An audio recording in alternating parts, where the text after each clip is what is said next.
installment.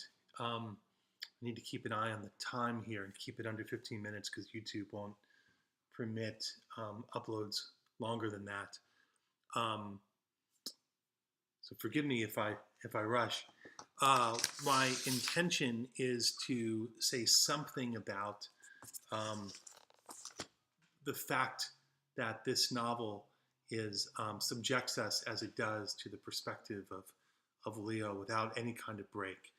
Um, it may seem kind of extraordinary. It may have other kinds of effects on you as a reader, but it is squarely within a literary tradition, and that's what I want to focus. I don't want to try to describe in any particular way what it is that's happening here. I think its operations are pretty self-evident, but I do want to locate it within literary history. It's a given, or maybe I should say a truism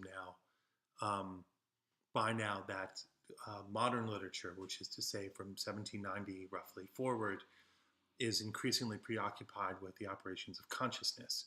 My little stick figure business on the board a couple of weeks ago, however majestic in their artistry, were designed simply to illustrate a cataclysmic change in the relationship between writer and reader that takes place at the end of the 18th century. That what had up to that point been a relationship of authority, the author speaking to the reader from a privileged position of knowledge or wisdom that I will now disseminate to you either directly in a didactic mode or comically in a satiric mode, becomes a different relationship with the rise of democracy. It becomes one in which we're equals. You have a reader has greater sort of play within the sphere of the literary work, but most importantly, what the literary work provides is something that can't be got any other way, which is a direct experience of another consciousness. It would be, in certain circumstances, which happen not to be ours, this would be the moment to unpack a little bit of the relationship of what was happening in the world to the way in which literature was recording it. But I want to skip past that and look together at a poem.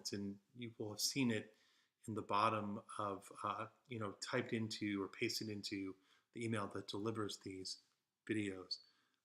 It's a little poem, it's a small poem, not especially anthologized, but in many ways importantly representative of what William Wordsworth and gang were up to around 1790 to 1805.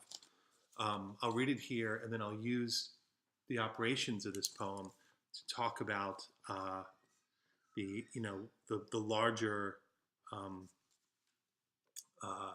point, right, that I want to make about Leo's narration, right, the full-on exposure of his subjectivity and atmospheric disturbances.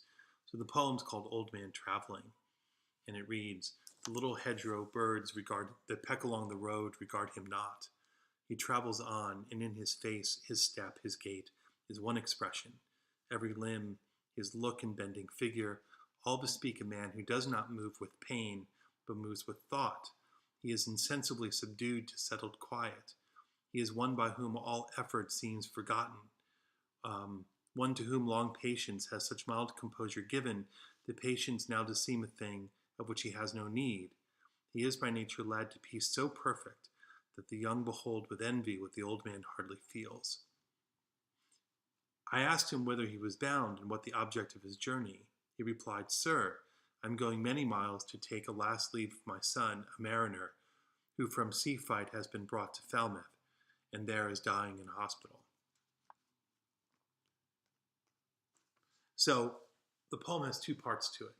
Right? First is made up of the opening 14 lines, and it operates in one mode. It would seem that it's delivered in by way of an authorial third-person intelligence, who's seeing the object in view objectively and reporting on the facts of the matter. What we might call a sort of God's eye view. We have no reason to think across those 14 lines that we're presented with anything except a sort of objective and verifiable, the objective and verifiable facts of the case. But then 6 lines from the bottom, something very peculiar happens. We have a line that begins with an M dash, this a pause, and then following the pause, an I. I asked him whether he was bound, and and our expectations of the poem, our habit of reading the poem, if you will, are undermined dramatically and very suddenly, very swiftly.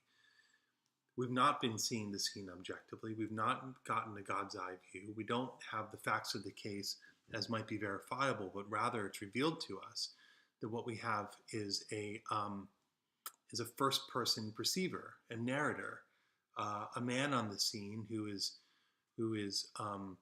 reporting what he believes he's seeing, and when we realize that, right, when we understand that this is not the objective facts of the case, but rather the perception of a human being on the scene, we might describe the effect of that as a kind of trapdoor opening, and we poor readers sort of plummeting into the empty space, an experience rich with vertigo, with sudden disorientation, a degree of confusion, perhaps. And the most important sort of outcome of that revelation that we've been in first person all along is that the perceiver, our narrator, is wrong about his perception. He believes he sees the case one way, a man moving not with pain but with thought, a man who embodies a peace so perfect that the young envy what the old man hardly is aware of, only to discover, no, the old man has been on his way to the hospital to visit his dying son for the last time and is moving utterly in pain. It's a psychic pain. It's grief that he's experiencing. But this is not a man who fits the description that the perceiver has provided him with. What's dramatized here in terms of literary history is that shift that my stick figures represented. For hundreds of years, not just the dominant literary modes, but organization of lives in society have been dominated by claims to an objective viewing and deity who can assign meaning and identify our places in the world. And by 1790, what's happened, right? The American Revolution has proven to be successful. A monarch has been effectively overthrown and replaced with a democratic system, which is to say, a government whose legitimacy comes from the deity has been replaced with a government whose legitimacy comes from individual people who want to produce a world in their own image. A feudal system, right, has been replaced by consumer capitalism, which is spreading across Europe, fueled by the Industrial Revolution in England. Consumer goods are now available, which is the means by which, even now, of course, we go about creating our own identity. Not just the clothes we wear, the stupid glasses we wear, but all sorts of choices we make about how we present ourselves to the world in the name of fashioning for ourselves an identity of our own choosing. Obviously, there are limits on those kinds of things, but the larger point is that what the poem is registering, for our purposes anyway, is that feeling of vertigo we have when the eye emerges, is a sort of cataclysmic feeling of vertigo across Europe as the eye emerges to take the position of the deity. But what happens, of course, in Christian theology, the centrality of the deity is important. All things are derived from it. Our understanding of the world is derived from it. When that's replaced by the individual, we no longer have one sort of way of being in the world, but one way for each person in the world. And literature, responds to that, beginning with a poem like this, by bringing us into contact with the consciousness. Right. So the lyric poem, which begins with the publication of the lyrical ballads, Wordsworth and Coleridge, that includes Old Man Traveling, begins to signifies the beginning of a move which is not yet complete toward the rendering of consciousness, or the opportunity for a reader to have a communion with a consciousness not one's own through literature. What is what is sometimes uh, unappetizing, unappealing about a work then like atmospheric disturbances, or let's say Wakefield, since this is why we have it in the background, um, is that it's gesturing continuously to something that doesn't exist outside of itself, um, and that can produce in us, that sort of feeling of vertigo or tremendous instability. To which I say, well, that's the point, right? Is to bring us. This is a world that is unstable in these ways, precisely because it is a product of our individual desires or individual wills.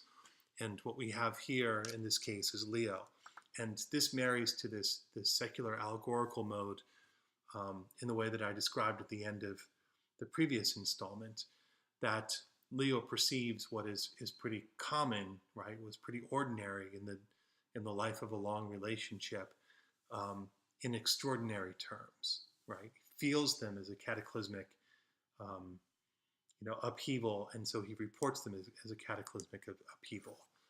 Um, my wife has disappeared and replaced by a doppelganger, right? By a simulacrum.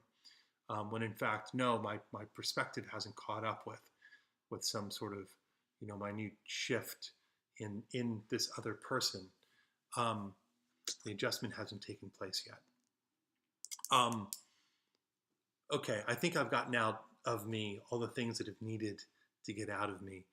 And we can put atmospheric disturbances behind us with the caveat that I'm willing to follow up on any of what it is that I've served up to you in these video installments, either by email or when we meet on Monday night. But when we meet on Monday night, we are going to be moving forward with Bernhard, because we must. And let me just orient us toward what I hope for that conversation. The question that we will be endeavoring to answer across that middle section of the syllabus is, what is it about Bernhard's work that lends itself to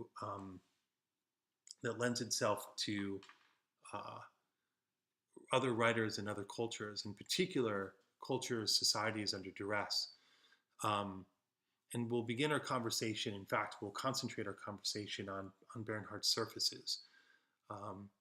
What is he doing with language? What is he doing with structure? What are the particular effects he achieves? How do we register them as readers? And then we'll work our way from there toward, what is this about? Why do this? What is it that these modes, keeping in mind that Bernhard is often considered, one of the great innovators of the late 20th century.